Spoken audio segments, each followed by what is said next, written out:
so আজি আমাৰ বেলেগ এটা কোৱেশ্চন আমি চাম ফাৰ্ষ্টত মানে চাৰিটা পেয়াৰ দি আছে কোৱেশ্চনটো আমি চাম এতিয়া ঠিক আছে three of the following number of pairs share a specific mathematical relationship ঠিক আছে and form a group মানে এনেকুৱা মানে এটা স্পেসিফিক mathematical relationship ফলো কৰি আছে তিনিটা পেয়াৰ ঠিক আছে which pair is the odd one out মানে এনেকুৱা এটা ইম্পোস্টাৰ আছে আমাৰ চাৰিজনৰ মাজত মানে হেই মানে সেম ৰুল ফলো নকৰে ঠিক আছে তিনিটা পেয়াৰ সেম ৰুল ফলো কৰি আছে বাট এটা কৰা নাই সো আমাক হেইটো ওলাব লাগিব সো আমি এতিয়া ওলাম নাম্বাৰস কেইটা চাম মানে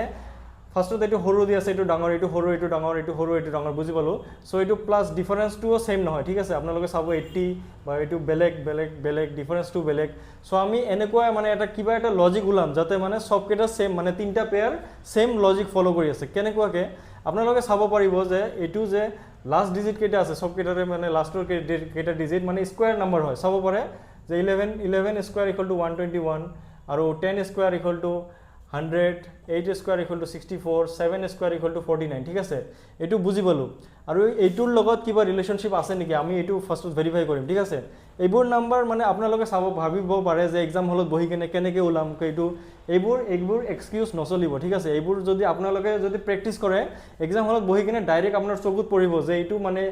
স্কয়াৰৰ নাম্বাৰ হয় এইটো স্কয়াৰ নাম্বাৰ হয় বা মাল্টিপ্লিকেশনৰ ৰুল লাগি আছে বা বেলেগ এটা মানে ৰুল ফলো হৈ আছে এটো প্ৰায় বেলেগ কথা মানে লজিক মানে আপোনাৰ এনেকৈ ওলাব যাতে প্ৰেক্টিসটো যদি বেছি হয় তেনলে লজিকটো আপোনাৰ ডাইৰেক্টলি ওলাই যায় আপোনাৰ ব্ৰেইনত আহি যায় এক্সাম হলতো বহি সো আমি এটো চাম